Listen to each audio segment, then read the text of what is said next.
Why is this couple smiling? Perhaps they found hope, meaning, and purpose in the book of Revelation.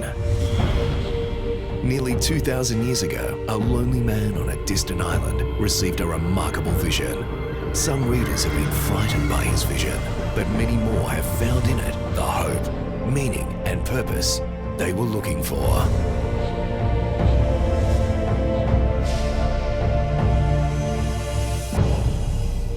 And now, here are your hosts, Dr. Jon Paulien and Dr. Graeme Bradford.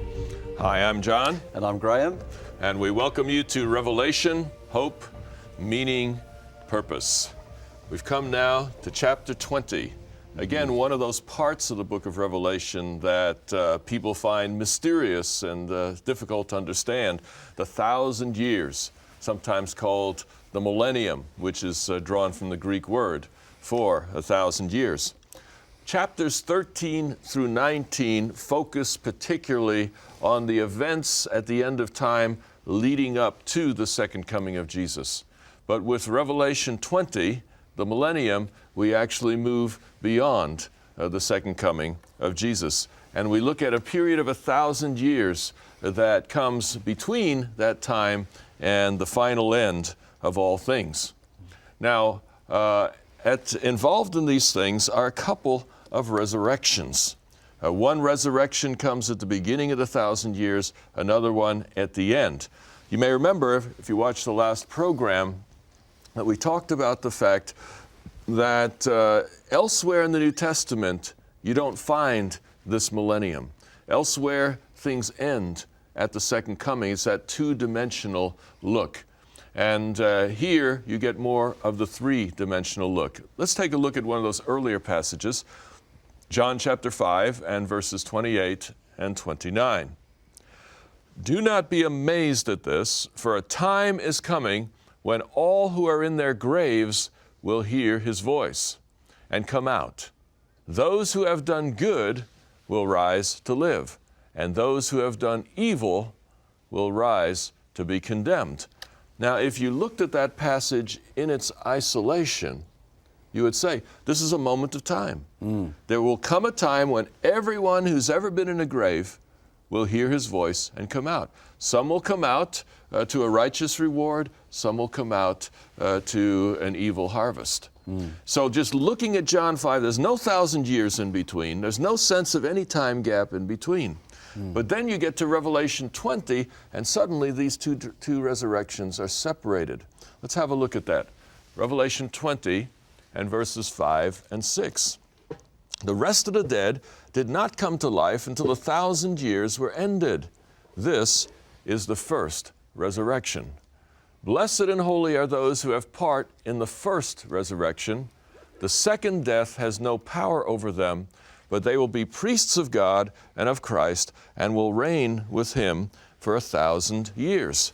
So clearly here, the first resurrection is a positive one. Sure. People are rising up, they're going to be with God, they're going to be reigning with God and so forth. But at the end of the 1,000 years comes another resurrection. What would that be? Clearly from John chapter 5, that would be the resurrection of the wicked. And in fact, that's what we see as we read through Revelation 20, that the second resurrection at the end of the 1,000 years is people rising up who have been rebellious against God, people who have done things that have not been good and kind and loving and so forth, and they all come up at the end of the 1,000 years. So there are two resurrections.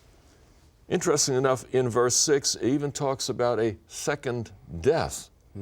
So there's not only two resurrections separated by 1,000 years, but there's two types of death as well. So that's something I think we need to explore again. Sure, Graeme. And Jon, would I be right in saying that they often talk about scholars and they say 12 scholars have 13 opinions. Oh, thank you for that vote of confidence, Graeme. And could it be that scholars have, begun to focus in more what the Bible is really teaching on the subject of death and resurrection. You know, I seem to perceive in many of the books that I'm reading currently that there is a significant movement back to what the Bible is really teaching about the soul, the spirit, and death and resurrection. Would that be a fair comment? Well, let me first say that the 13 opinions and so forth. It's okay to laugh at oneself and so on. I think there's an element of truth in that. Scholars don't have all the answers. I mean, there are many things that are challenging for us. The Bible doesn't always address our questions. It was written to another time, another place, addressing their questions. You see, so we don't have all the answers. What scholarship can do, it's kind of almost like a poll. It gives you an idea of what is clear and what is not clear. When a whole bunch of scholars from different parts of the world, different places, different backgrounds, all come together and say, I think this is clear, we have a pretty good idea. When they're all in a different place, then things are much more unclear. So scholarship sort of tells us what's clear in the Bible, what's not so clear in the Bible. One of the things that's come clear, as you mentioned, is in regard to this idea of death and human nature. Traditionally, people, I think, many sincere people have believed, and it came from the ancient Greeks, the idea of the soul and the body as being two separate things. That somehow when a body dies, the soul can hover up, or it can go to God, or have some sort of separate existence. And this has been featured in more than one movie in recent days. But scholarship of the Bible has discovered that, and unitedly so, that actually human nature is not separated. There's one nature. When the body dies, the soul dies with it. Where there is no living body, there is no living soul. Our minds don't exist apart from the physical parts of the brain, you see. And Graeme, you've done some study in that area. Could you unpack a little bit more what the scholars have been saying? Sure. I think what you've said is very important about the two resurrections, and between them is 1,000 years, because if you have a resurrection of those who are righteous or in Christ, at the end a resurrection to condemnation, as Jesus said, between you have 1,000 years, then obviously the question must be asked, where are they before the resurrection? It's obvious that they're not in heaven or hell. You cannot get very far with Revelation chapter 20 and the subject of the millennium or 1,000 years unless we spend a little bit of time here first. So let's explore this in 1 Thessalonians chapter 4. In 1 Thessalonians chapter 4, we have here the resurrection of what happens when Jesus returns. According to the Lord's own word, we tell you that we who are still alive, who are left till the coming of the Lord, will certainly not precede those who have fallen asleep. It talks about those who are dead as being asleep. For the Lord himself will come down from heaven with a loud command, with the voice of the archangel, with the trumpet call of God, and the dead in Christ will rise first. After that, we who are still alive and are left will be caught up together with them in the clouds to meet the Lord in the air, and so shall we ever be with the Lord forever. So it's very clear that this is something that encourages us. It reads on, therefore encourage each other with these words. John, I find that so encouraging. We will see our loved ones again when Jesus returns and raises the dead back to life again. But it's obvious that those who are dead are asleep. The usual Bible word to describe death is sleep. They're asleep in Jesus till the resurrection when Jesus returns back to this world again. So that's how we can understand what's happening here in Revelation chapter 20. We have these two resurrections, one at the beginning of the 1,000 years and another one comes at the end. So they're sleeping. And Jesus spoke about the resurrection of the just, or the righteous, and the resurrection of the wicked will come, we'll see, at the end of the 1,000 years. Now, let's just think about what Jesus said about death. Jesus said about Lazarus in John chapter 11, our friend Lazarus sleeps, but I'm going to wake him. And the disciples didn't really understand what he meant. And they thought, what do you mean by this? And how are you going to wake him up? And after 3 days, of course, Lazarus had been there in the grave. Jesus called him out of the tomb, and he came out. He said, Lazarus, come forth. He didn't say, come down from heaven or come up from hell. He called him out of the grave. And so it's clear this is the usual Bible word to describe death, is sleep. For those who are trusting in Jesus, of course, they sleep in Jesus, and they have the hope of the resurrection.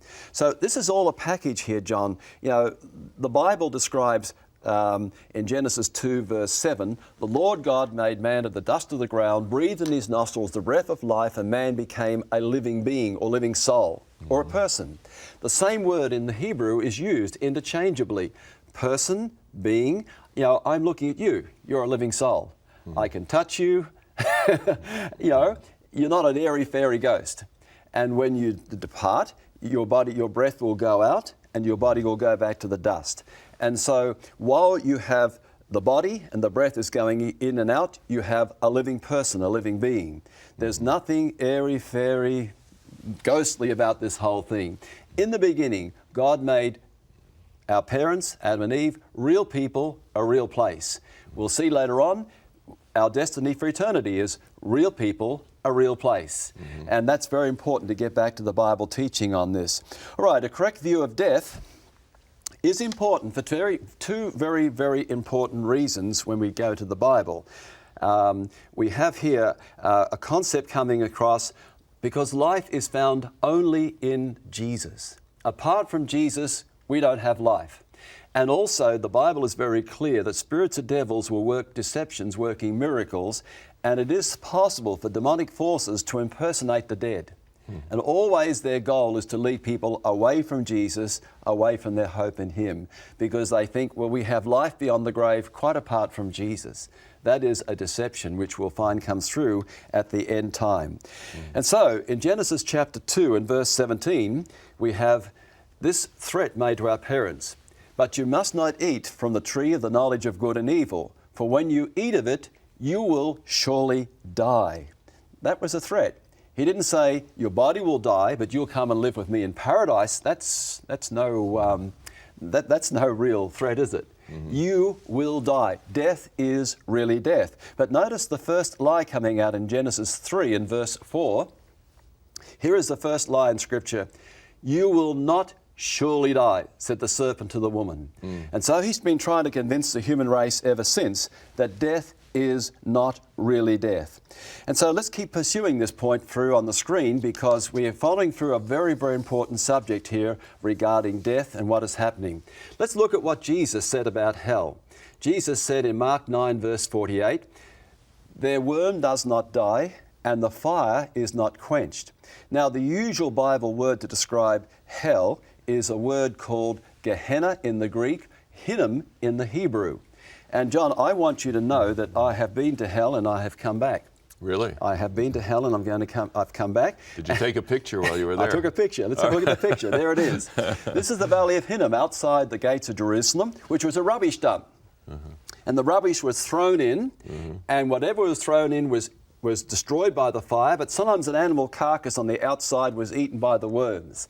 And this is the language Jesus uses and the Bible writers use to describe hell.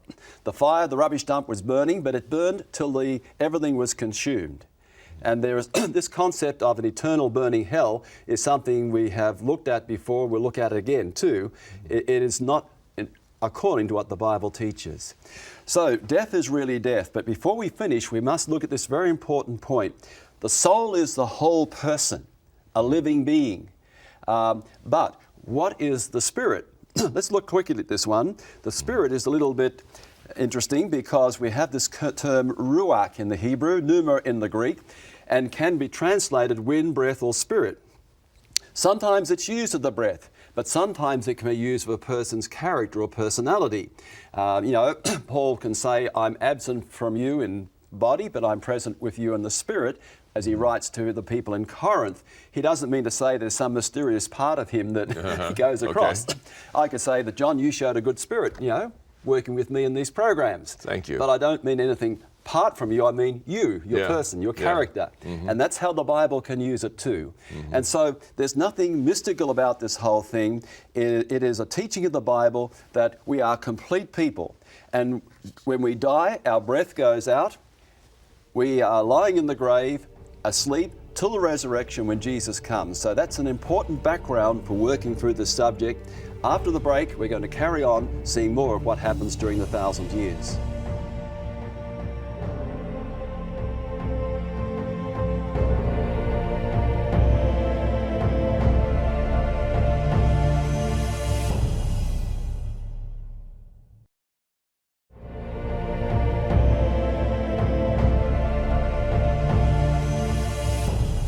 Welcome back. Our focus in this program is on Revelation chapter 20.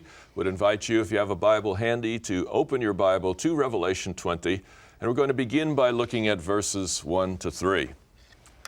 And I saw an angel coming down out of heaven, having the key to the abyss, and holding in his hand a great chain. He seized the dragon, that ancient serpent who is the devil or Satan, and bound him for 1,000 years. He threw him into the abyss and locked and sealed it over him to keep him from deceiving the nations any more until the 1,000 years were ended. After that, he must be set free for a short time. So here in Revelation 20, verses 1 to 3, we see the events that are occurring right at the beginning of the 1,000 years. And we have here an abyss. Exactly what that means is something we need to clarify. The angel here is opening up the abyss, and he is stuffing Satan in there, and he's locking it with a big key and so forth. So you see this idea of confinement. Now the term abyss appears a number of times in the ministry of Jesus. It seems to be a symbol for confining demonic activity, that God is limiting or preventing demonic activity from occurring on the earth. So the question is, what is this abyss? Where is it? Let's take a look at a chart we have here, and that is the things that happen at the first resurrection, at the beginning of the 1,000 years, at the second coming of Jesus. Jesus, of course, returns. And as we saw in the last segment, the righteous dead are raised when Jesus returns. The living saints are raptured. This is the grain harvest in Revelation 14. The wicked are slain. This is the wine harvest that we saw in chapter 14. And the earth is desolated. Satan is bound. Now, in Thessalonians, the saints are caught up into the air. They meet Jesus in the air, but it leaves them there. So the question remains, where do the saints go during this 1,000 years? It's clear that the wicked are destroyed. In other words, those that are not on God's side are no longer there. Satan and his angels are confined in an abyss. Where are the people of God? It's only one place in the entire Bible that gives us a hint of what that is, and that is in John chapter 14 and verses 1 to 3. Do not let your hearts be troubled. Trust in God. Trust also in me. In my Father's house are many rooms. If it were not so, I would have told you. I am going there to prepare a place for you, and if I go and prepare a place for you, I will come back and take you to be with me, that you also may be where I am. Please hold that text right there on the screen, because Jesus here is talking about the events that take place at his second coming. He's in his Father's house, and he's going to return from earth to bring us to the Father's house. He says, I want you to be with me where I am. He doesn't say, I want to come to you where you are. So in John 14, 1 to 3, it makes clear that at the second coming of Jesus, Jesus is not coming to set up a kingdom here on this earth, as some have taught. He's rather coming to gather his people into the air and then take them on up to heaven, and they will be there for 1,000 years while the earth lies desolate. This actually is the basis of the Hebrew wedding. We talked about weddings just a little while ago. Yeah. And I had something to say about that in a private home in ancient Pergamum. Okay, well look. I'm standing in what was probably a private home, perhaps a fairly wealthy type of person. As you can see from the fields behind, there's sort of in an open area. So I'd like to think that this was a farmhouse, because it gives us a bit of a setting for a story I want to tell you. You see, in the Hebrew wedding, let's imagine this is the bride's house, okay? And there's a young man the next farm over who's got an interest in this young lady, and what happens is that he and his father would come to the bride's house, and they would negotiate the engagement, negotiate the terms of the marriage and so forth, and then he and his father would return to their house, and then the bride and her father would stay here. While the wedding was being planned and prepared, the son would be over there. He'd be preparing a place for his bride, the home in which they would live on his father's estate. Meanwhile, the bride stays in the house here, and what's she doing? She's preparing herself, getting ready for the wedding. And on the great wedding day, the son and his father and the family, they come back to the bride's house, and they collect the bride, return her to the father's house, and there they have the wedding. Now that Hebrew pattern, I think, is exhibited in Revelation in the story of the Millennium. So this helps us to understand then that during the 1,000 years the righteous are not on earth, they are in heaven. And the question may be, what are they doing up there? Revelation 20 verse 4 gives us the answer. I saw thrones on which were seated those who had been given authority to judge.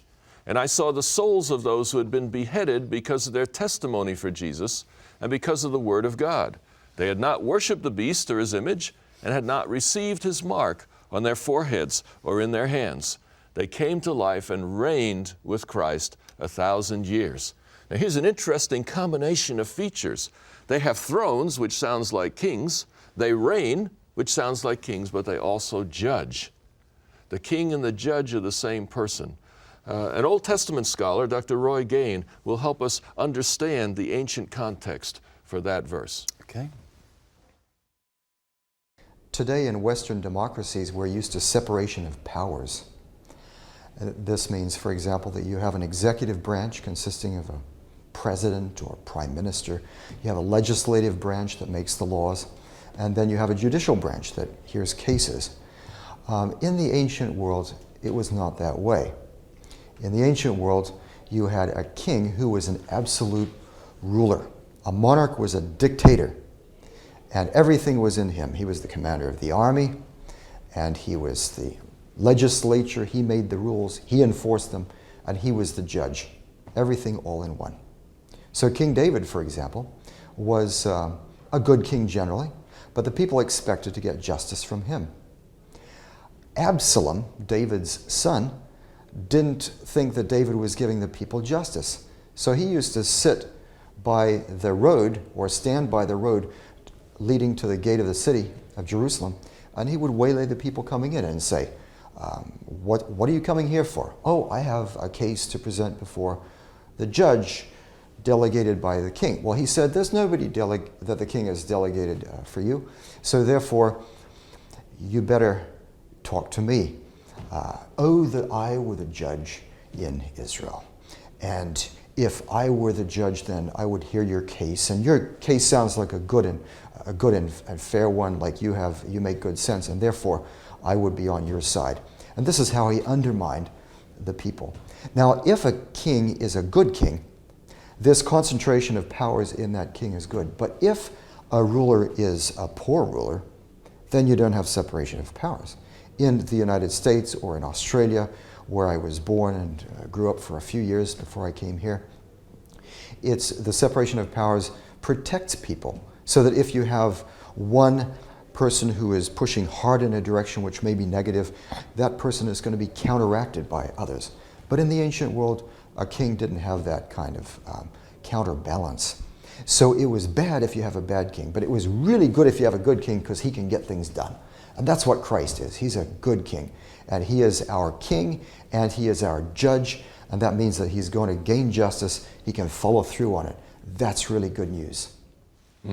Yeah. So here you see this joint role is also going to be held by the people of God during the 1,000 years, judging and yet at the same time also helping to rule. 1 Corinthians 6 gives us a small window further into these activities. Do you not know that the saints will judge the world? And if you are to judge the world, are you not competent to judge trivial cases? Do you not know that we will judge angels? How much more the things of this life? So God, in a sense, is during that 1,000 years placing in his own people's hands the privilege of judging eternal things. We've talked about this cosmic conflict. There are larger issues, and somehow the people of God have a special part to play in bringing those things to light and studying out, searching out, even judging those things. And the outcome is in Revelation 15, verses 3 and 4. and sang the song of Moses, the servant of God, and the song of the Lamb. Great and marvelous are your deeds, Lord God Almighty. Just and true are your ways, King of the ages. Who will not fear you, O Lord, and bring glory to your name? For you alone are holy. All nations will come and worship before you, for your righteous acts have been revealed. The final outcome, God has given all space necessary for the people of God to be satisfied that He has handled things fairly. Sure. So let's think by way of summary of what is happening here now, because we're going to talk about the 1,000 years between the two resurrections. So during the 1,000 years on earth, we find there are no righteous, because those who are righteous are living and reigning with Christ in the Father's house. So they're not on the earth. The wicked are destroyed. There's no preaching happening during this time, because the rest of the dead will not live again till the 1,000 years are finished. And we have corpses and bodies, and you can't preach to a person unless they're alive. The earth is described like an abyss. It returns to almost like it was in Genesis chapter 1 when creation took place, because everything is destroyed. It's just chaos. And Satan is chained by circumstances. He's out of business. He has no one to work on, because the righteous in heaven, those who have followed his lead, are in the grave and don't live again till the end of the 1,000 years. So he's chained by circumstances, we might say. All right, we'll leave it there for the moment and have a break, and come back and see after the break what happens at the end of the 1,000 years.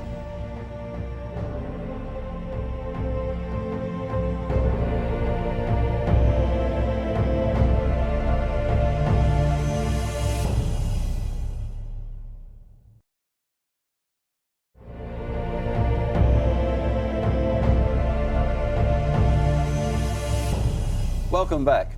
John, I think it's a very important point we need to make here, and that is this. We're going to read a text soon at the end of the 1,000 years which talks about people gathering around the holy city. But last time we left it, the saints had gone to heaven to be with Jesus. Suddenly we find them here on earth in the end of the 1,000 years. And the question is, how do they get there? Well, you have to go to chapter 21 to find out how they get there, because remember, the Bible often takes one aspect of a subject, follows it right through to the conclusion, goes back and tells you another aspect. And chapter 20 is dealing with the events of the 1,000 years. But chapters 21 and 22 are dealing with the New Jerusalem, the new heaven and the new earth. And it's interesting, in chapter 21, twice the New Jerusalem comes down and rests on the earth. So we're going to read a text which is going to have it there, but don't panic, because it's coming up in chapter 21, how it gets there. Okay. All right, that's very helpful. It's not chronological sometimes, it's topical, jumping through here and there. Let's look at Revelation 20 and verses 7 through 10, which covers the primary events at the close of the 1,000 years. When the 1,000 years are over, Satan will be released from his prison. We know that prison was the desolate earth. He'll go out to deceive the nations in the four corners of the earth, Gog and Magog, to gather them for battle. Where do these nations come from? They've just been resurrected. In number, they are like the sand on the seashore. They marched across the breadth of the earth and surrounded the camp of God's people, the city that He loves. And as Graeme mentioned in chapter 21, the city comes down to meet this scene. But fire came down from heaven and devoured them. And the devil who deceived them was thrown into the lake of burning sulfur, where the beast and the false prophet had been thrown. They will be tormented day and night forever and ever. There's another one of those forever and evers, Graeme, which in the Hebrew context doesn't mean forever in terms of days and years, but rather the fire burns long enough to accomplish its what task. it sets out to do. Sure, right. Now, not everything about the end of the millennium is located in these four verses. So let me summarize that. We have a list here of the things that happen at the end of the millennium. First of all, Christ, the saints, and the city descend. We didn't see that in these verses. That was in, as you pointed out, chapter 21. But they are located here. They come here, but they get here by descending from heaven. The wicked dead are raised. Again, that's not said in this passage either, but we find that in verses 5 and 6, where the rest of the dead don't rise until the end of the 1,000 years. So there's going to be a resurrection of the wicked at the end of the 1,000, and then Satan, it says, is loosed. How is he loosed? Well, he spent 1,000 years all by himself, here on this earth. Nobody to tempt, no trouble to make. Now suddenly all the wicked of all time are there available, and he is active once more. Then there's the final judgment. Satan and the wicked are destroyed, and then the earth is cleansed and renewed, and that, of course, is particularly seen in chapters 21 and 22. So in chapter 21, the righteous who have been up in heaven for 1,000 years, they come down in the New Jerusalem itself. And we have a beautiful depiction of this. The New Jerusalem is a cube. Its length, its width, and its height are the same. It comes down to this earth. The wicked are raised. Satan gathers them to try to attack this city, and in the process, God brings a final end. But more than that happens here. There's another type of judgment, isn't there? Sure. And verses 11 to 15, the last half of the chapter, talk about the points again. It basically goes back and repeats by saying they gather before the great white throne around the beloved city. Of course, they've been gathering there, but this time they come up before the throne and the books are open, and they come up really for judgment. And everybody has their lives examined before that great white throne. This is accountability. This is what Paul obviously had in mind in Romans 14 and verse 11, where he says, every knee will bow. We all come into judgment. No one escapes. Everybody is held accountable. And people, if they have not trusted in Jesus, which is these people, of course, they will be thrown into the lake of fire. That is their destruction. And this is part of the great whole overall picture of the concept of judgment. And my friend Ray Roenfeld has some good thoughts on this, I think, John. So perhaps we'll hear what he has to say. A familiar question that people ask is, why is there so much suffering, so much evil in the world? And it's particularly relevant for religious people, including Christians, if we believe that God is all-powerful. Because if God is all-powerful, why doesn't he control things better so that there's no suffering or pain for us? That's been a question that people have asked for a long time. And from a Christian standpoint, we would say that as Christians, as human beings, we're all involved in a great battle between good and evil, between Christ and Satan. And that's brought out, for instance, in Genesis chapter 3, Revelation chapter 12. And so since we're involved in that sort of battle, and God has chosen to fight that battle, we could say, with the force of love rather than force per se, because of that, God doesn't always exhibit all of his power, all of his might in trying to deal with those issues. Rather, he's done it in what we might call a softer, gentler sort of fashion. Now, one thing that impresses me about this, John, is that God throws it all open. He lets everybody see exactly what has been going on. Nothing's going to be covered that we cannot sort of see, and we'll feel in the end that God, yes, God, we can see it clearly, and the text that you've referred to, everyone will declare that God was fair and just.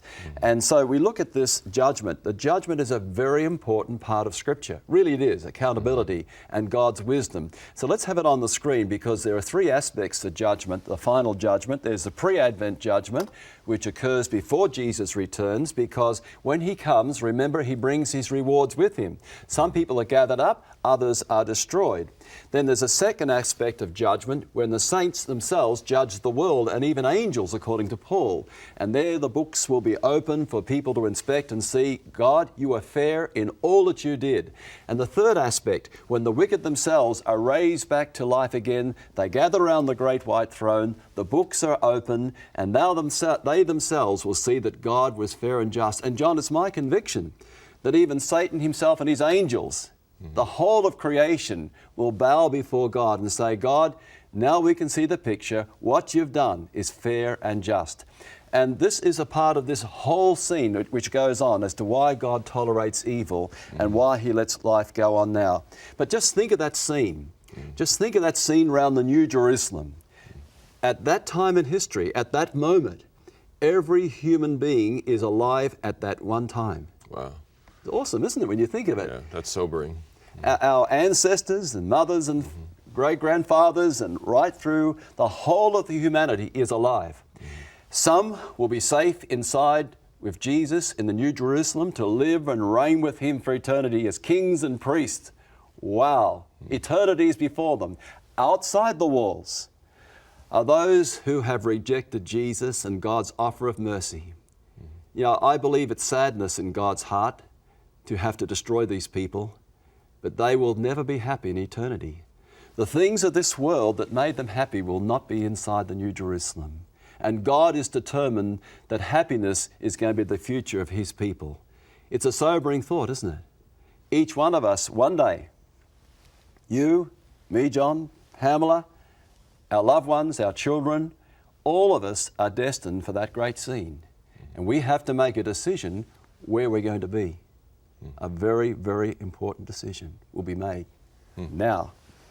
Well, I think one question that's been raised in my mind, I think a lot of people may be asking, you talk about this fire that destroys at the end. The big question is, how long does that fire burn? That's the question we'll address right after the break.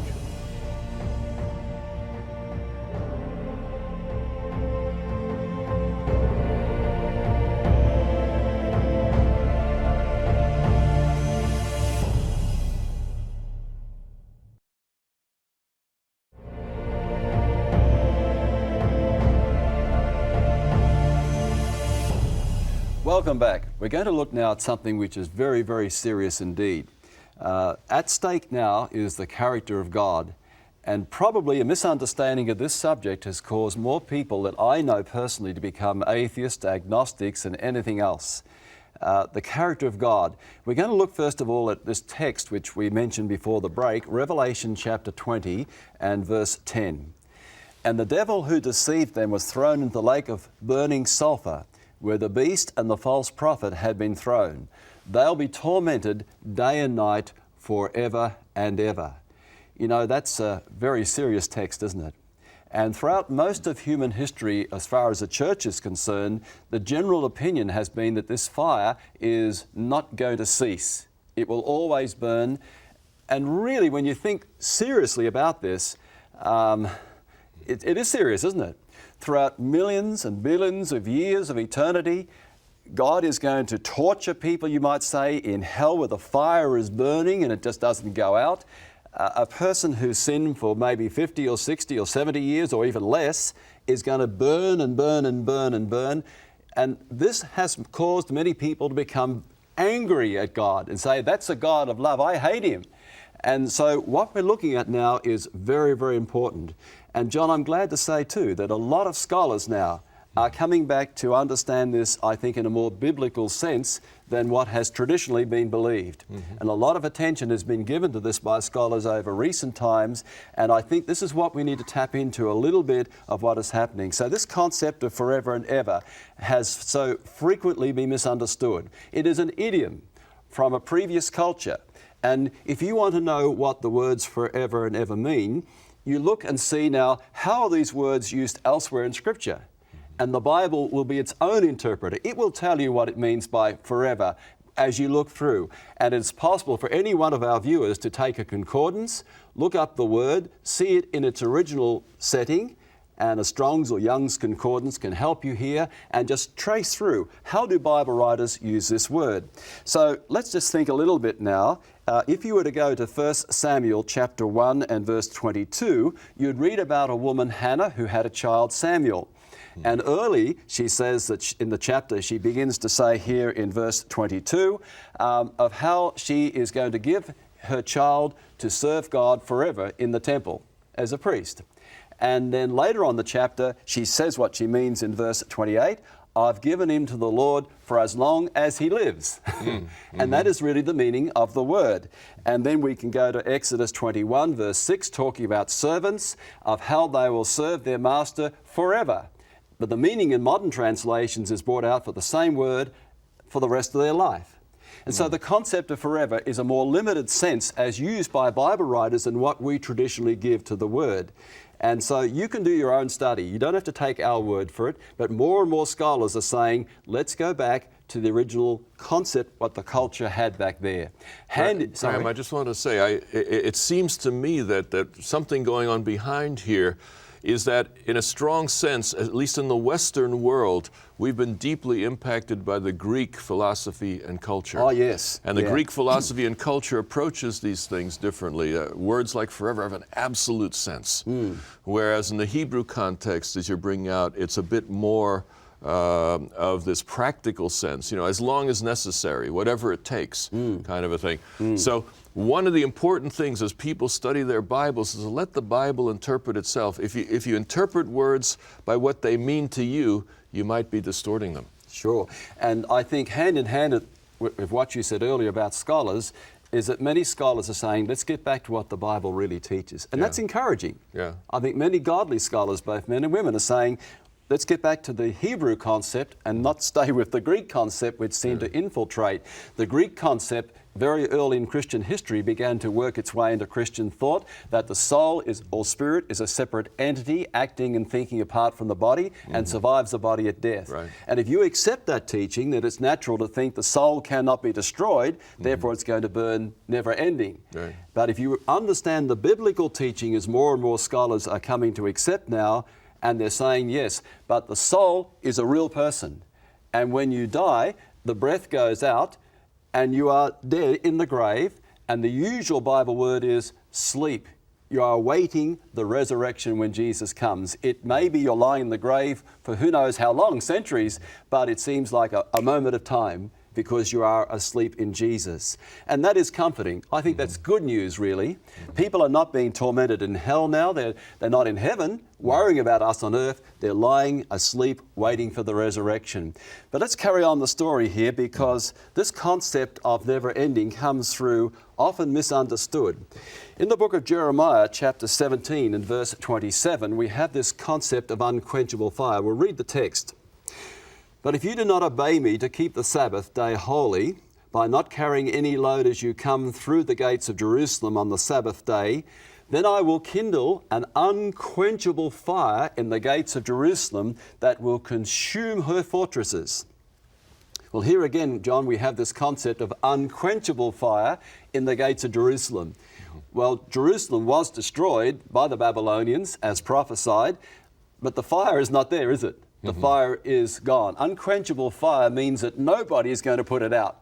It's going to burn until it's done its job. No human hand is going to stop it. God had a purpose for it. It does its job. And the concept I believe the Bible is teaching us is that the wicked are burnt until they are destroyed.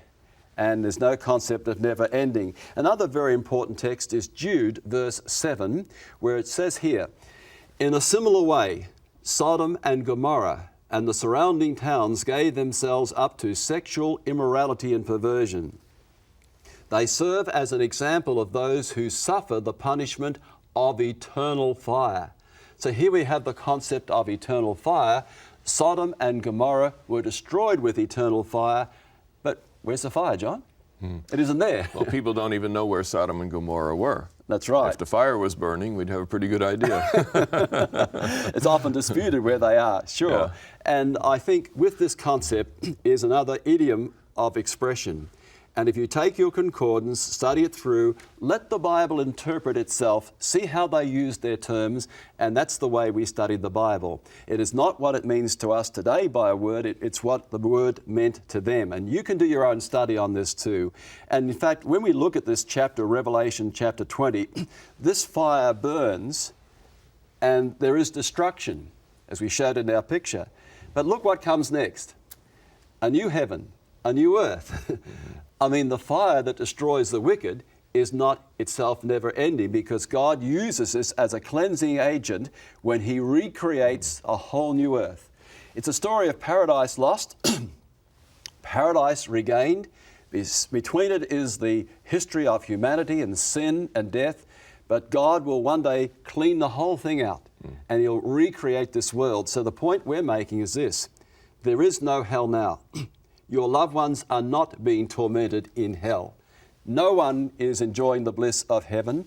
Everyone who's ever died is lying in the grave awaiting the resurrection when Jesus comes. And what a great day it will be when Jesus comes to gather up His people and take them home. Destruction of the wicked for God is a very strange act. But of course, He has to do this because they would never be happy, would they? Never be happy. All right, John, we've got something to come up soon. That's right. We're going to invite Pamela to join us. And in that context, we'll talk a little bit more about the millennium. But this time, we want to ask whether there's some practical issues that can maybe help us with our lives today. After the break.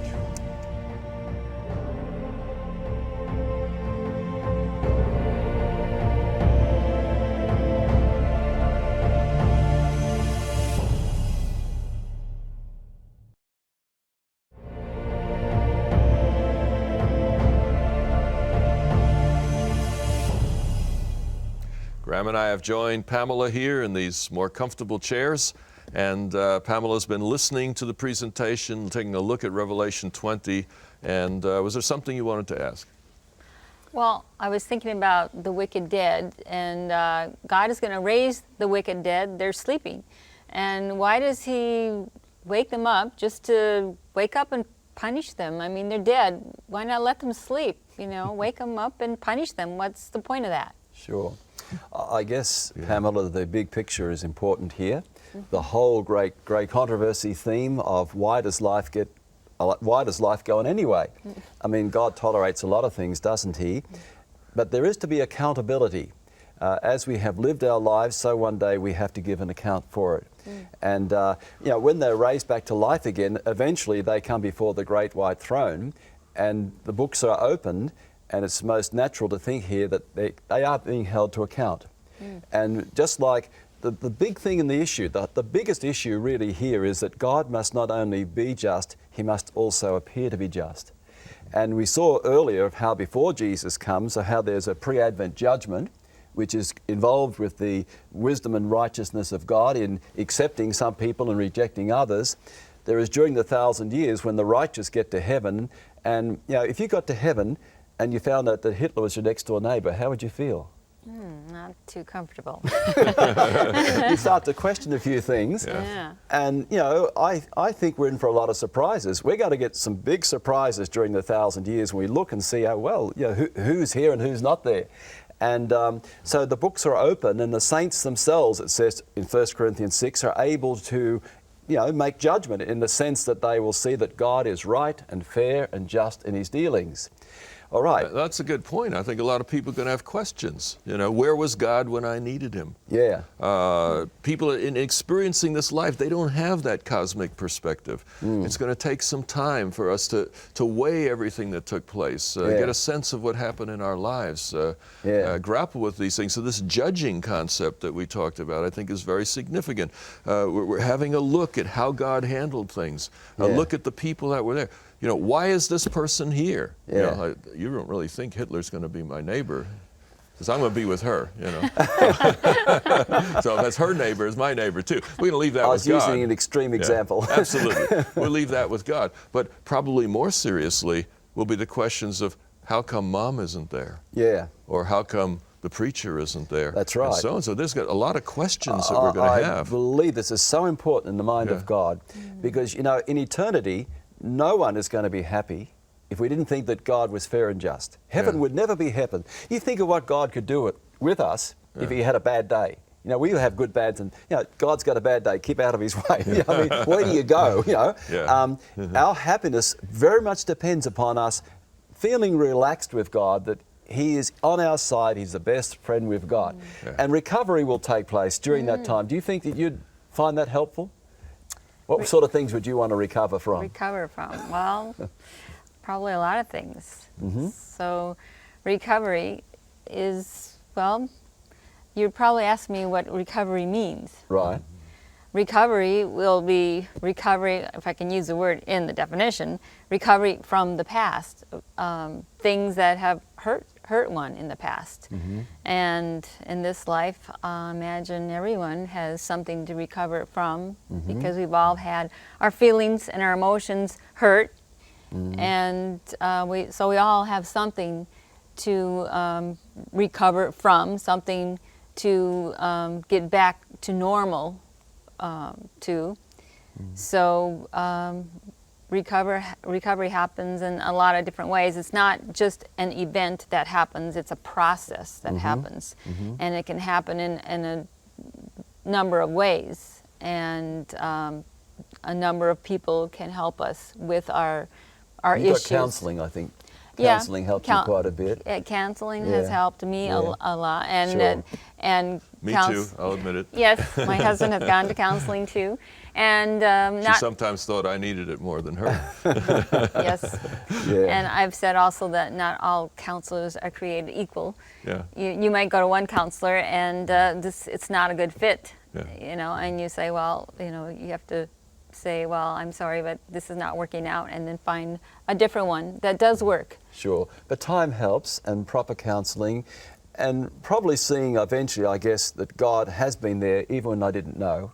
God was guiding me in my life, even when I cried out, "Where were you?" I think this will happen during the 1,000 years. I believe that too, because there's two things in Revelation that give me that impression. One is the tree of life has leaves for the healing of the nations. This is in eternity now. This is during the 1,000 years.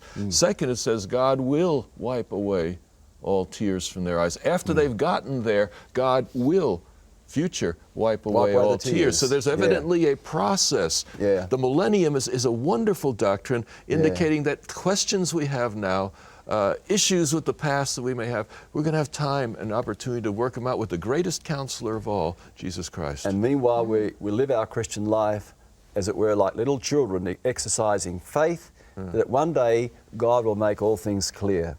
Things that puzzle us and worry us now, it'll all be cleared up in the end. And I want to talk to our viewers who are watching this program at this time to think seriously about this subject, that awesome scene. The dead are raised up to life again, the number of whom is like the sand of the sea. They gather around the New Jerusalem.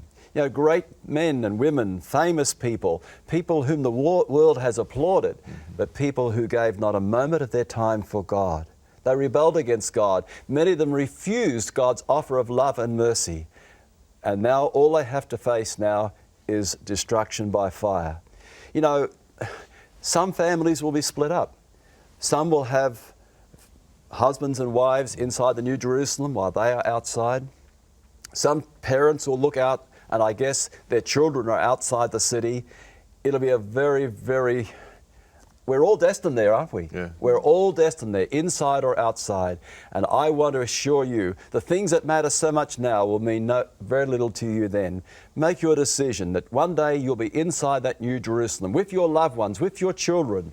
To surrender your life to Jesus and make sure of your place in that New Jerusalem. Thank you for watching our telecast. It's been a pleasure meeting with you again. Next coming up, what will we do for eternity?